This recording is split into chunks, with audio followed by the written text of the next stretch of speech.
whenever I have such meetings, such get together, I get more energy, I learn more, and after every such sitting and conversation, I come out an enriched person. You know, when I see all of you here, the two stalwarts sitting on the dais, they have accomplished great things in life. They shared their experience with you. I think I was listening to both of them as a student. Very good tips, you call it tips. Advices, you call it advices. I think every word of theirs, they put in their own ways.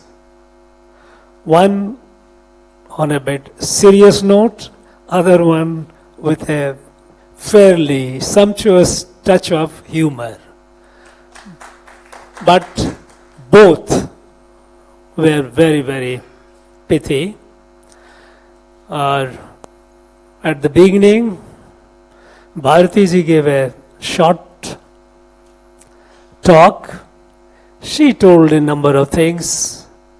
And I think each one of you, what Mr. Bhaktvalsam say, you are capable of writing a book. There is a book within you, hidden in you. Each one of you is a story of success. Success in life. You know, in life, every human being, it is, I think, universal. They have two desires. I'm not talking about those who have evolved and renounced the world, but they have done so at a much later age. And they feel that the world has no meaning. Essentially, every human being dreams of having two things in life: fame, that is recognition, who you are, people around you, they acknowledge your presence, your being, fame. You know, at this point of time, our speakers here on the dais, they have shared their in our history, in our country's history. For almost 7 decades, we continue doing good things in our country. We continue trying to remove poverty. We continue trying to build schools, hospitals, generate electricity. But unfortunately, our country continued to have the dubious distinction of hosting the largest number of sick, the poor, the illiterate. You know, not that we didn't do, we did. We did build schools, hospitals, and generate electricity. But we kept thinking in increments. We did not address the problem holistically, comprehensively. The problems kept multiplying. So we kept chasing the problem rather than catching the problem by, as you say, catch the bull by the horn. Today, the fundamental difference that we have in our country, that we have a national leader with a vision to catch the bull by the horn, not incrementally. And that is why, you see, in every aspect of life, revolutionary changes are happening today. And you may not be aware yourself because you are all busy doing what you are doing. And that way you are the great agent of this transformation. But the fact is, all these changes are being brought about by people like you. It's not by the government. You are all in your own way. So another thing was, which changed, that earlier, government was the sole or most dominant agent of change. Everything was government driven. This country of 140 crores cannot be built by a government. Forget it. It is not possible. It can only be built if we believe in the strength, the talent, the energy of our people. And create an environment by which this latent energy, the potential energy of our people, our young people, it blossoms, it gets unleashed. And then you see the change. Look at, till about 8-9 years back in our country, we had less number of a startup than the people you are all sitting here. Because they were doing despite all the odds. Today, when we trusted our people, look at where we are. Already gone over 100,000. And a good number of them, perhaps by some account, they say 100 of 10 are about unicorn. Who is bringing it? It's not the government. It is people like you who are doing it. If today, from nowhere in the reckoning, today, we are the third largest startup ecosystem in the world. It is because of people like you. We have all passed through a very devastating phase of COVID. It affected the entire world. But despite COVID, despite a debilitating war in Europe, which has impacted heavily the global economy, India today is the fastest growing economy in the world. It is so because of people like you. It is not because of government. The trust in our people, the confidence in our people, to believe that our people can do, and don't create obstructions. Remove obstacles as much as you can and let the genius flow. Let people dream. Let they dream big. Let them fail.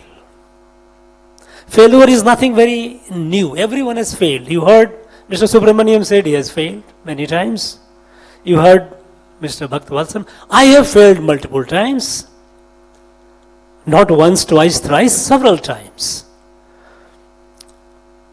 You fail only when you let your failure defeat you. If that does not, you don't fail. It is a lesson. It is a lesson. You know, we all know how the beautiful pearl is made. In the oyster, when a sand particle gets in, which irritates it,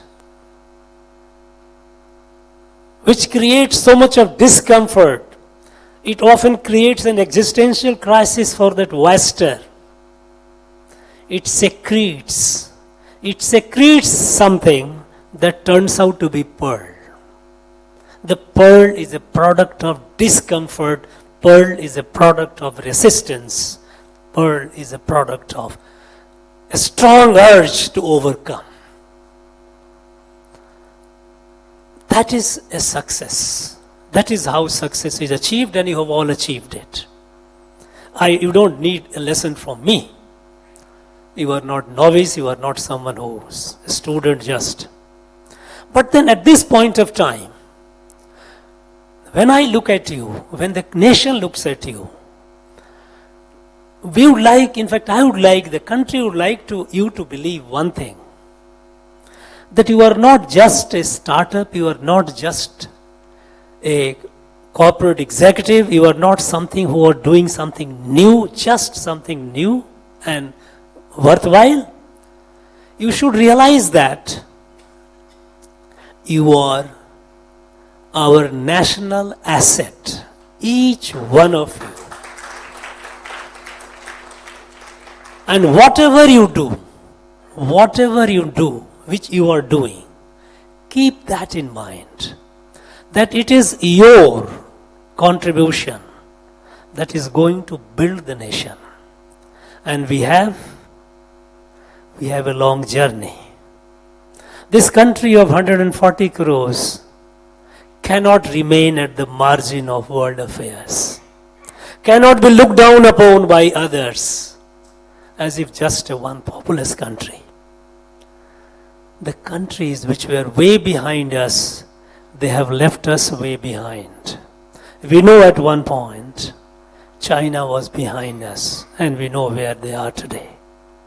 There are other stories where we have been left behind. We have to do a lot of catch up. And we are doing that, and we will do that. You are all evidence of that. You are all proving that. The country is awake. Country is awake to its destiny. That country must rise, and it will rise. And it will rise with the effort of people, our countrymen and women like you all. Now in this, what is that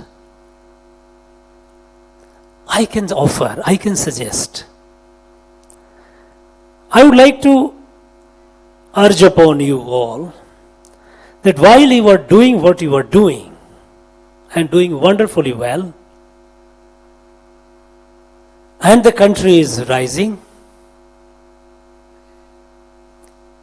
what this rise should be like. We all say yes, by certain years we have to reach certain trillion economy, and by such and such time we need to have grow and perhaps be the fully developed and perhaps the most developed country in the world. And that is something that we draw inspiration from our past. We all know that till British colonization of India, India was the largest economy in the world. And those of you who have a question in mind, just on your mobile, punch it, world economy, a millennial perspective. The world economy, a millennial perspective, is a result of a study commissioned by OECD countries. You know who OECD countries are. Because in 1972, when British economic historian Paul Barroch said that Europe became rich in the last 200 years and America in last 100 years, and before that India was the economic powerhouse of the world, the developed countries, they found it difficult to believe. So they commissioned a study under Professor Angus Maddison. And Angus Maddison report is what I told you, global world economy, a millennial perspective. It tells you from the first century till the latest, and it tells you that till 19th century India was the largest GDP in the world. Something devastating happened in the 200 years and we forgot ourselves. We became nobody from everyone, being everybody, all. So we have to grow, and we will grow. We have the potential, we will grow. But how do we grow? Just we grow economically? Is it enough that we grow technologically alone? The growth of India has to be, the rise of India has to be with Indianness, with Indian values. Because we know that today the world is staring at numerous existential crises. Take the case of climate. It's a human versus the nature. There's a conflict between the humans and the nature, and result is the climate crisis. And we all know that if it is not checked, in the next couple of decades, many of the island nations will be wiped off the map of the world. They will all be submerged. And even others, they will face devastating consequences. The world in conflict with each other in terms of ideology, somebody promoting communism, socialism, somebody promoting democracy, all kinds of wars. You have a number of conflicts around. Now, the way, if you take a pause and look at, you will start wondering how long this world is going to survive if not addressed. Most of the problem that the world is facing today is because of a belief in reckless exploitation of the resources and growth, and leading to growth. Belief that humans are at the center of creation, and in the process we find all kinds of conflict. Now, when India is to rise, India has to rise with Indian values. And the Indian values, we all know what it is. When we say, Yadu Mure Yavarum Keler, we say, Vasudhaiva Kutumbakam, we are all family. And we have demonstrated this. During the COVID, while we were also starved of the vaccine, but when thanks to our scientists, when we invented the vaccine, we kept sharing with the rest of the world, not only just ourselves. We didn't look at COVID as an opportunity that many developed countries looked at to make money, a mercantile opportunity. No, we didn't. Even you look at the climate crisis that the world is facing, India is the only country which is doing the best, the maximum. Today, 40% of our energy needs are met from non-carbon sources. And we have target by 2030, 50% of it. People believe that how can a country grow without energy? Yes, you can't. But can there be an alternative source of energy? Yes. We don't have to depend on fossil fuel. We looked at other sources. We look at sun god. We look at others. Now the latest is the green hydrogen. We are moving towards that, and we are serious about it. So, when India rises, it must rise with Indian values. And there I would urge you all that while you are an example in your own field, people look at you with inspiration, and with expectation that look, here is a person who has, I would urge you all to not just unidimensionally grow.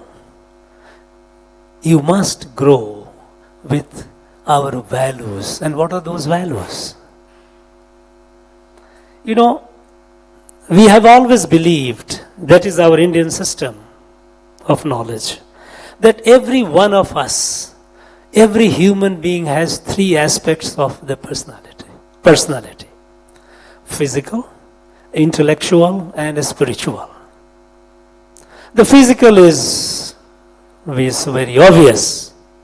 Intellectual is something that you are all achieving and moving forward.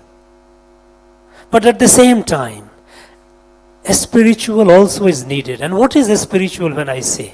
It is not going to the temple or the church or to mosque. Our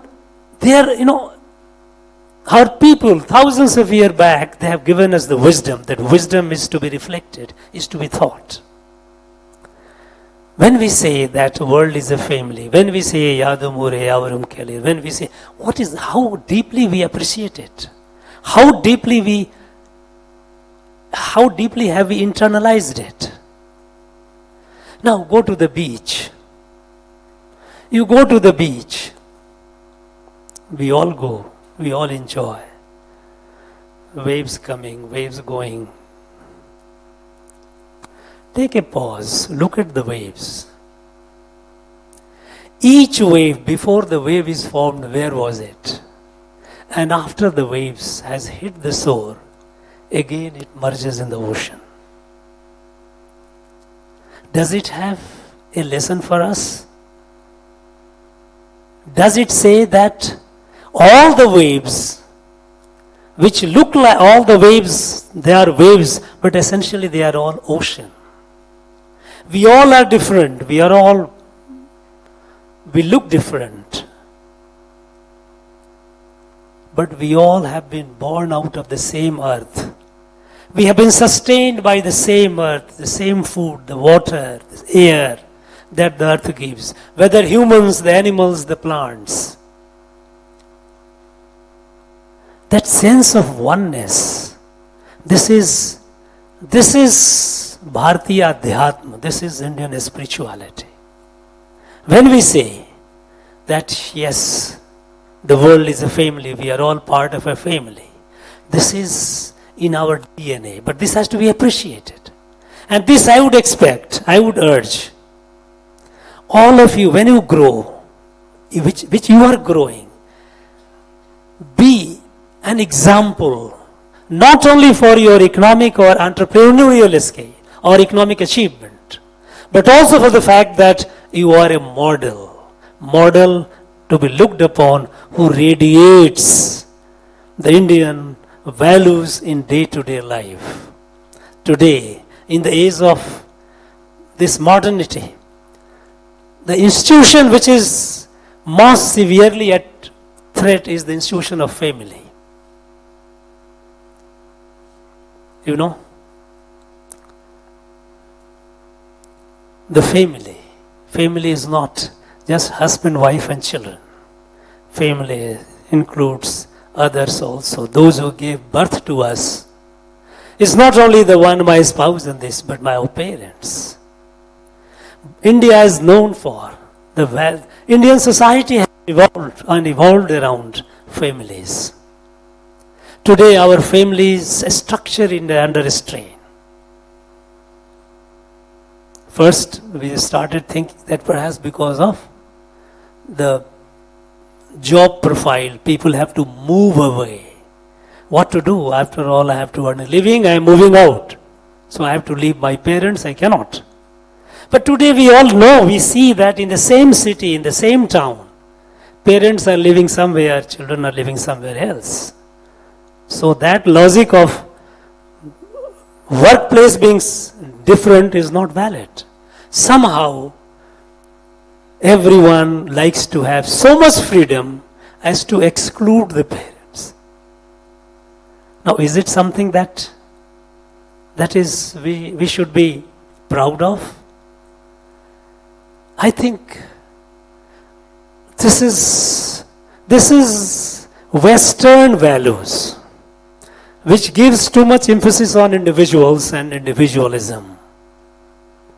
We are here, we have always given emphasis to the collectives, to the family. Every village is an expansion of a family over the time. And that is how the village has a sense of community. Now this breaking of family is a very, very worrisome development. You all, I would urge you all, please think over it. Wherever you are, whatever you're doing. Where are your parents? Are we keeping them with us? Are we taking care of them? It is our duty. In earlier days, it used to be called dharma. It is our duty to take care of our parents. Today, we have old age homes. Proliferation of old age homes is contrary to our Indian civilization, Indian values. So when India rises, it must rise with Indian values. Otherwise, you will be just competing with others in creation of wealth. You may be economically prosperous, militarily powerful, but we will only be just adding one more problem to the world, because powerful countries have always created problem. If you look at the 20th century, the world, the powerful countries of Soviet bloc, American bloc, the two blocs kept fighting, killing each other. Millions of people died. When China began rising, it started creating problem for the world. The countries started getting into debt trap. Global common like South China Sea, which is a global common, they just reclaimed the rocks and reefs and put all these as a military base, denying others. So when countries have risen in the past, they have created problem for the world. So if India also rises the same way, we will only be creating a problem for the world. We cannot.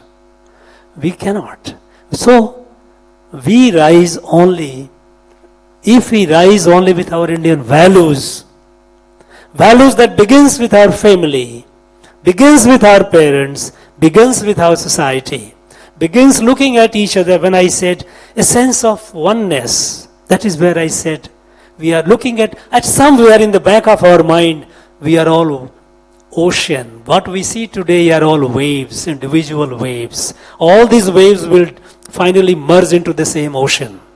If you have that sense, then somewhere something happening, it will affect you.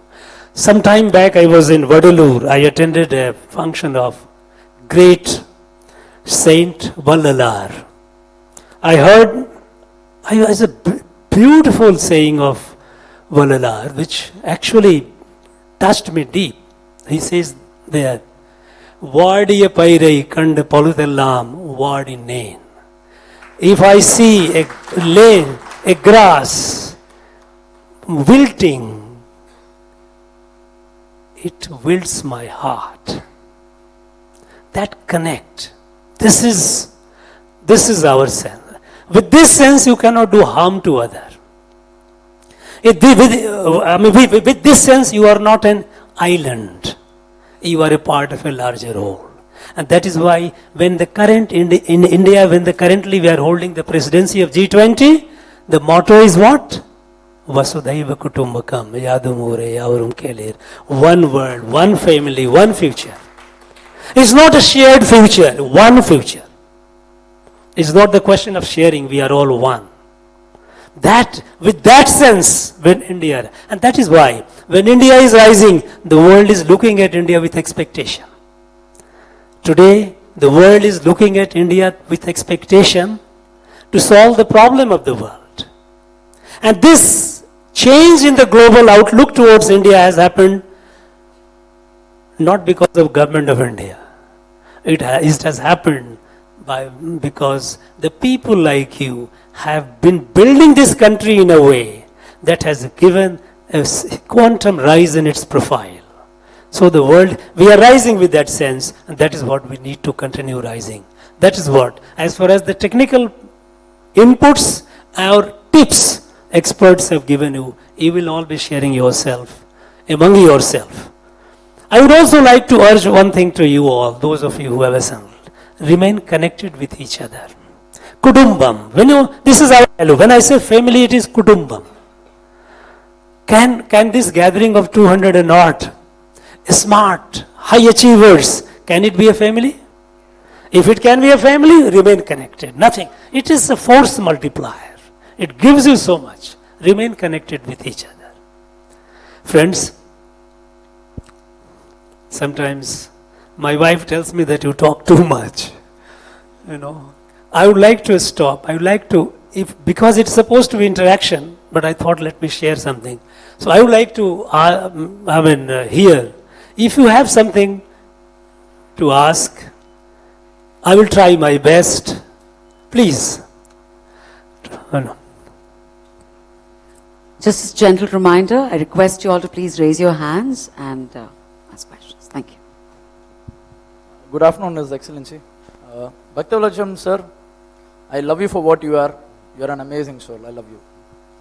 Excellency, my wish, I have 3 spiritual wish before I leave this planet. The third one is to donate 6 liters of blood what God has given to me.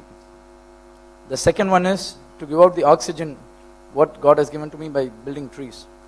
But primarily, the first wish of mine is to see, despite of achieving 75 years of independence, why don't we start a spit-free India movement?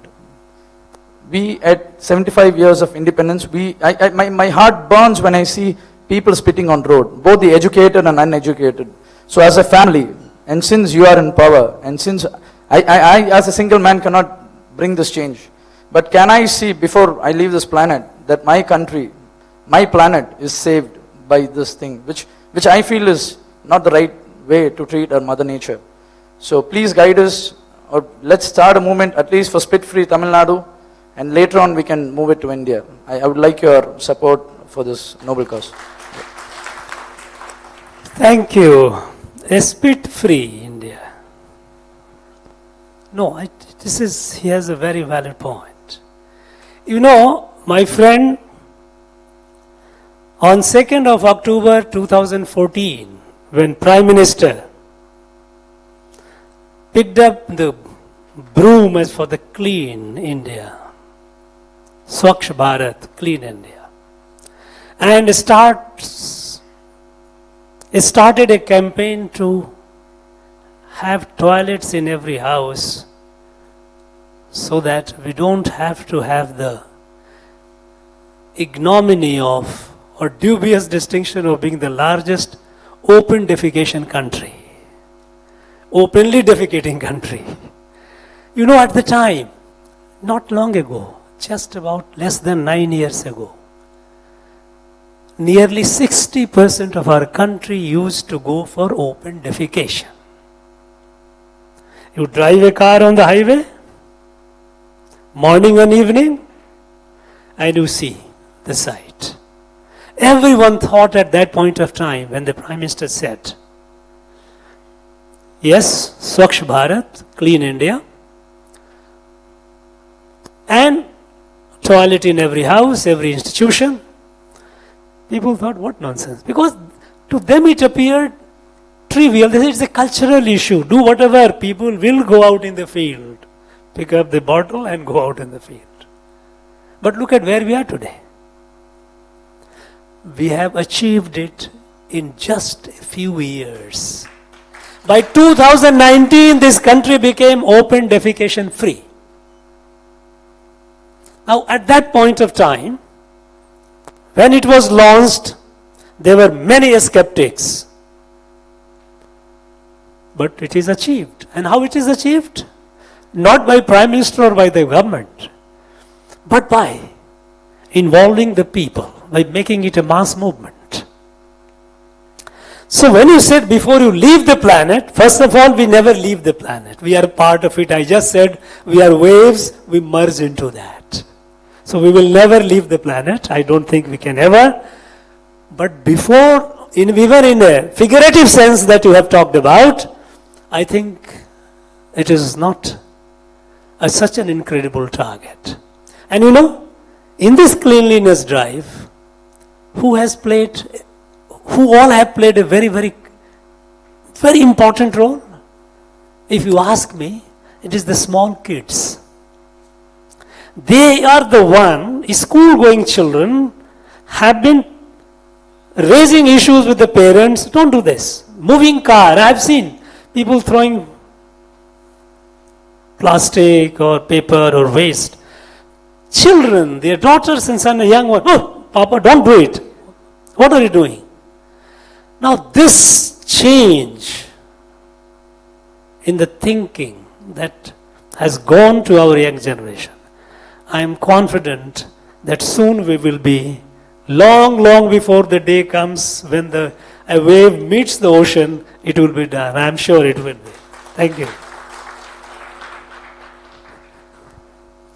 And first of all, you said, I am in a position of power. I have no power. It's not a power position. It's all a question of involvement, mass movement. Yes. Is it working? I think, of course, I can hear you. Okay. But just for the sake of others. Okay. Thank you for giving this opportunity. My question is that what made you to think there to kind of series to entrepreneurs. Normally, governors have a lot of other works and I have seen a lot of governors, but what made you to think? You know, first of all, there is a myth that governors have a lot of work. Many people say, actually you are very busy. Your governors has, everywhere I go, governor in a busy schedule has found time. Thank you, governor, very much. I only know, I laugh at it, how much work I have. I don't have much work. You know, the think to dare, the idea. Because for me, personally for me, I have only one religion, and that is my country. I don't have anything else. And if something good comes to my country, I will give my best, my utmost. If something or someone is coming in the way of it, that someone or something is my enemy. That's my only, you can call it the yardstick or the metric. So when I look at the country, it pains me. It pains me that this country, with so much of potential, look at this, all this, we hear a lot of achievements in the United States of America and all, who are doing it? Our boys and girls are doing it. It's not that they are doing it.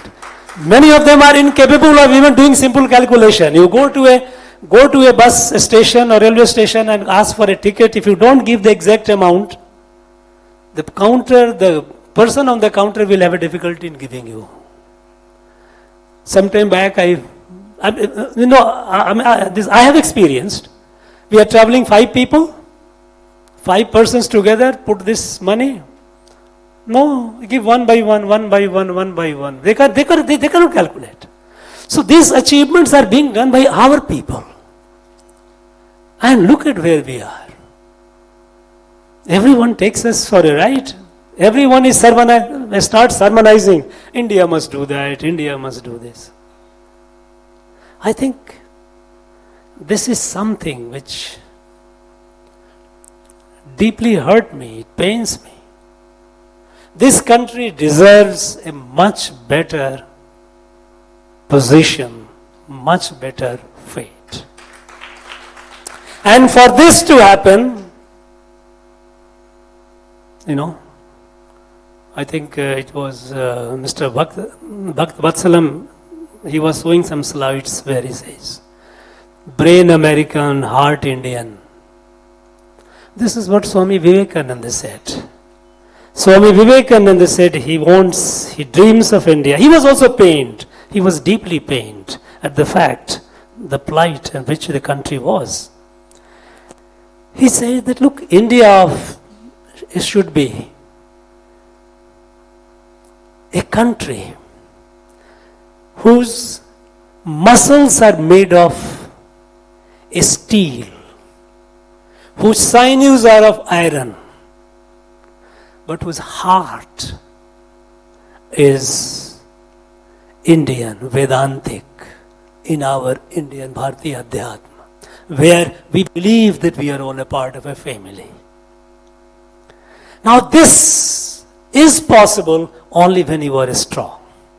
You are not just all these big thoughts, all the big teachings, all the scriptures, all the good things were there with us for thousands of years. But people, they did not take us seriously. People will, if you are not strong, then your good words, your nice words are also not taken seriously. There is one of the, I think it is there even in Tirukural it is there, but I don't exactly recollect the words, the Kural. But there is one in Shukra Niti. Sukracharya was one of the greatest strategists. He said in Sanskrit, Balino vasgaha sarve durbalasya cha satruva. If you are strong, you have friends around. If you are weak, you are surrounded by enemies. You have to. So India has to be strong.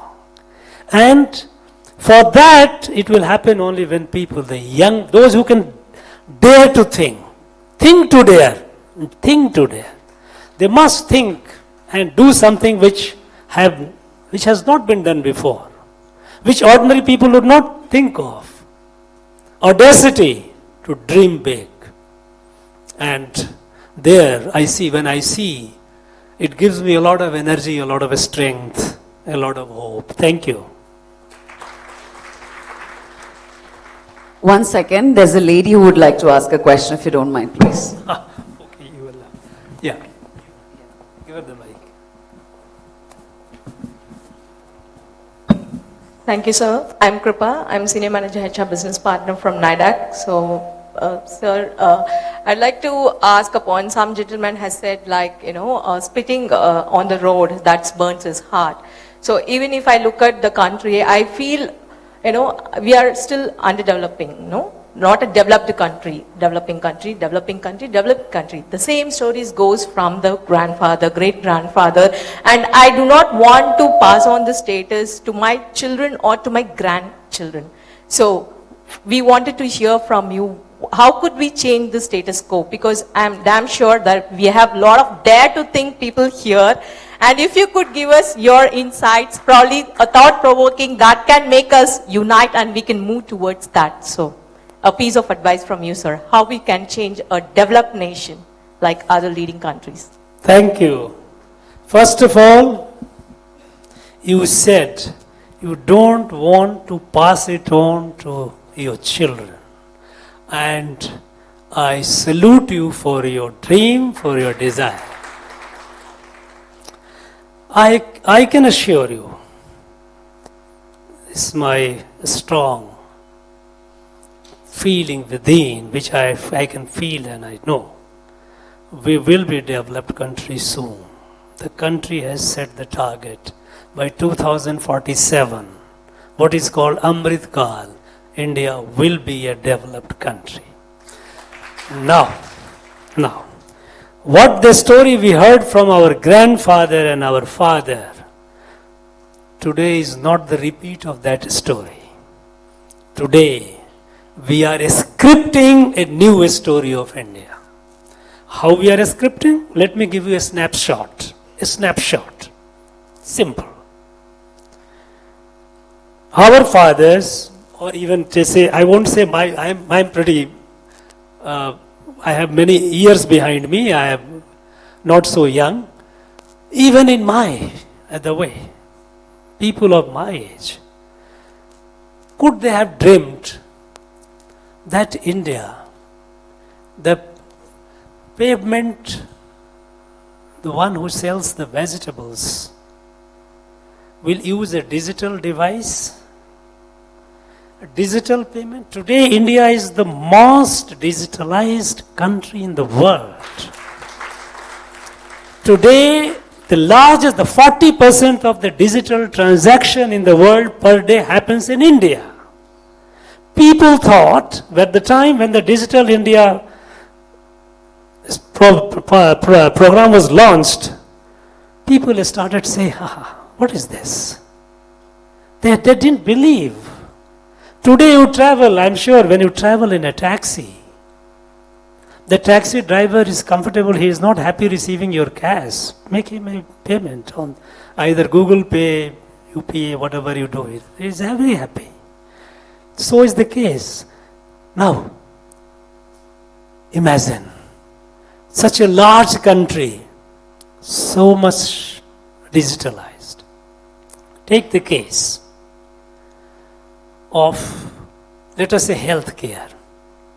Basic ingredients of citizenship. A citizen must be healthy, it must be literate, must be educated, must have access to potable drinking water, must have access to cooking gas, must have access to electricity, must have access to, by way of connectivity, physical as well as IT connectivity, internet.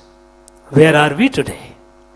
In the last just a few years, 7, 8, 9 years, when we started the health, as I said, earlier we were incrementally moving. Today, catching the bull by the horn. look at the number of medical colleges which have come up. In the last 8 years, the number of medical colleges have gone by 70%. 70%. What was done in the 70 years in the last? Our target is that every district must have a medical college. Tamilnadu, we have more. We have, in fact, only last year we got 11 more medical colleges. And branded drug, the price differential is many times. Today we have more than 10,000 generic drugs all over the country. So making drugs easier, cheaper, making healthcare easily affordable by creating more infrastructure holistically, and also alternative medicines. Because we know that there are areas where modern medicines do not succeed and do not give you the desired result. That is where comes Ayurveda, Siddha and all this. And to give emphasis on that. And the world is realizing it, by the way. When we talked about alternative medicines, when we talked about it, earlier people there was a lot of prejudice among the modern medical medical fraternity. They used to look down upon, oh, these are like estate charming and all. That's not. 2018, our alternative medicine products, all the churn and all these things that we make was hardly about less than $3 billion. Today it has crossed over $20 billion. The world is buying it. The world, thanks to COVID, people have realized that there are ways, there are alternative medicines which also helps you building your immunity and how to take care of the problems. So, all these transformations that are happening are revolutionary. We are in the thick of it. Many times we are too close to it to grasp it fully. When you are too close to a historical event, you do not appreciate the whole in its entirety. But it is happening. Look at the way through digital technology and through Jam Trinity, as it is called, Jan Dhan, Aadhaar and mobile. Look at during COVID app. You take a vaccine and within seconds, on your mobile you get you have been vaccinated, your certificate. So that your travel becomes easier. Okay. And when the due date comes, your mobile gives you a ring, gives you a message, now it's time for you to go for it. Look at it, how people did it. These are incredible. This has happened, nowhere in the world it happened. Nowhere in the world it happened. And such a large country. Today, India is transforming. It is not just, improving, or it is galloping. There is a quantum leap happening. Yes, we have problems, we will overcome. Because the country has a new confidence in itself, in its ability. That is the reason when the Prime Minister of India goes or speaks, the whole world listens. Because they know that now India of today is not the India of decades ago. So what our fathers did, we would not leave the legacy. And you will not leave the legacy. Because you are the one who are transforming it. It's not others. So we will go. You are young enough to be at the time 2047 to be at the helm of affairs wherever you will be. Even today you are. But then you will see how the country has. And then of course, you will also be feeling happy and satisfied about your contribution to making this country great and develop. Thank you. Just last two questions. Please. I think here, please. Hi, sir. So I wish to know, as a leader, people are the important person who drive a future, right?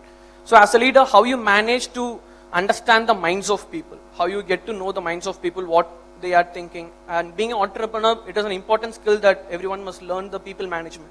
So how you handle it?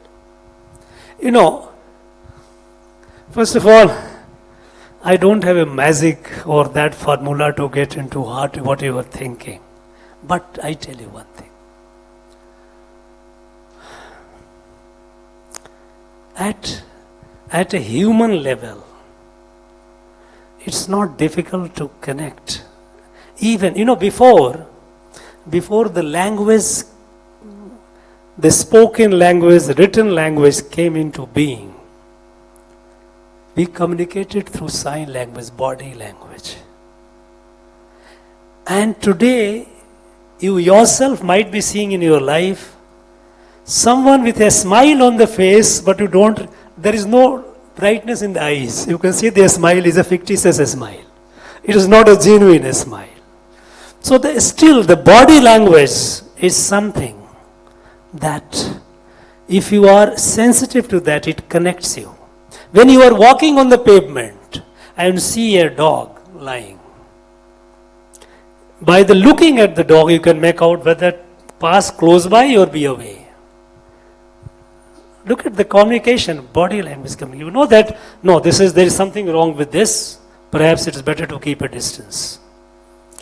Now you feel. If you have that feeling, you connect. Number one. Number two is, wherever you are in a group, because you are all coming to the context of your entrepreneurial works and where you are. And empathy. Thinking that those part of your team, I said kutumbam, a family concept. If you treat them as a part of your family, and in a family doesn't mean that you are pampering. As a head of the family, you don't always pamper. Sometimes you kick also. So, but even when a father or a mother shouts at the child may feel hurt, but child knows that they are well-meaning. It's not out of any bad feeling. It's for the good. So, wherever you are, the personal management, people come up with the big theories in the management schools. They teach you all kinds of things. I am not aware. I do not know any of those theories. But I can assure you that if you treat your team as member of your family, and when you say member of family, do you know their personal life? Do you know whether the person is the parents, the ailing parents? Do you know that the person is married, the spouse, what is the position and all? Children. Now, if you have, and wherever possible, it's not that you can do everything, we can't solve.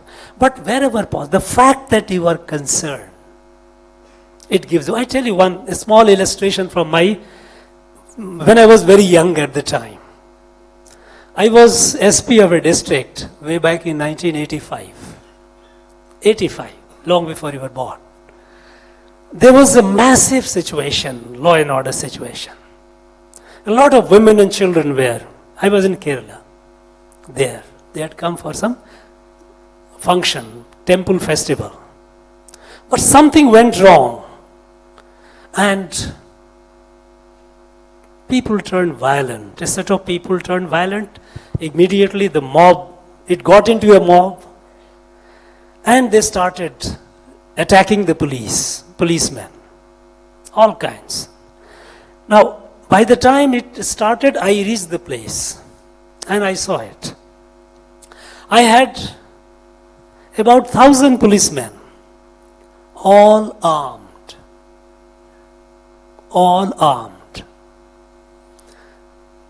I took the mic, I said, look, I tried to specify the crowd and told the policeman, nobody will use force.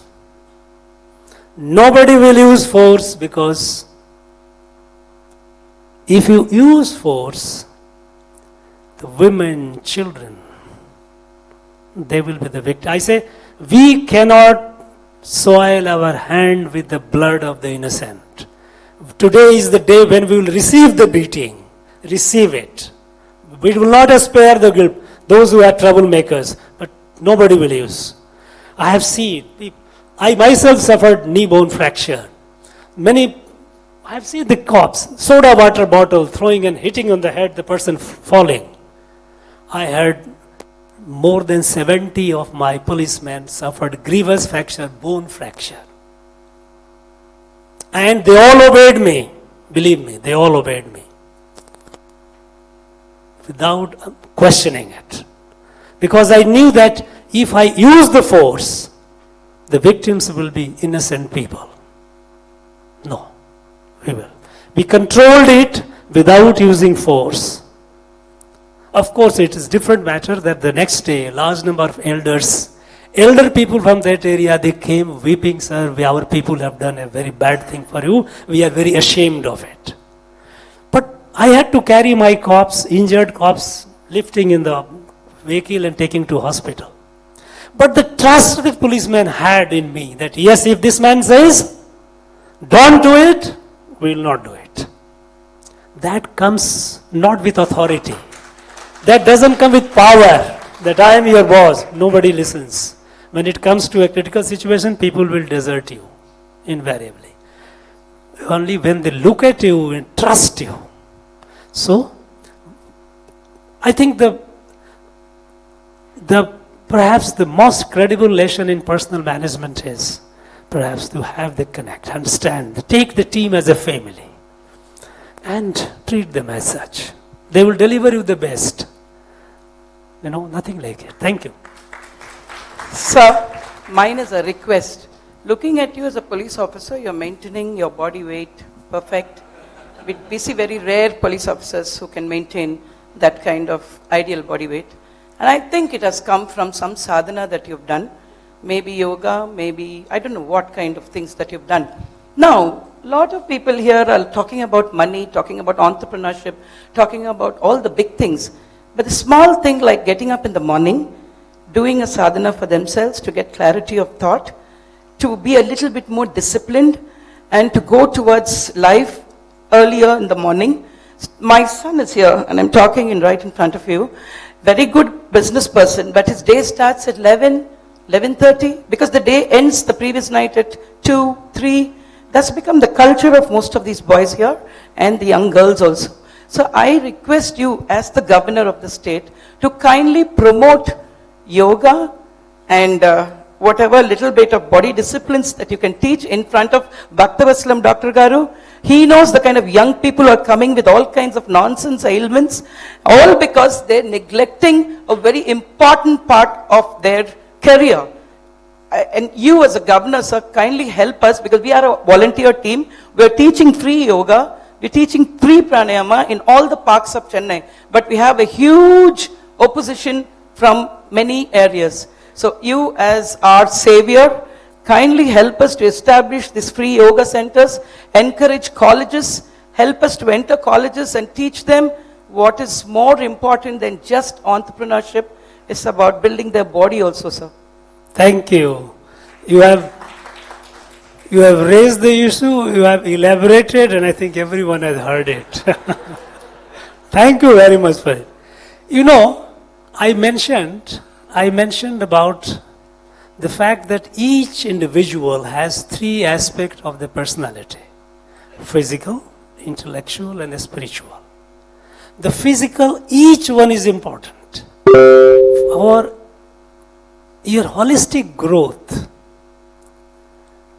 you cannot be just, I am very intellectually very sound. That's okay, but that's not enough.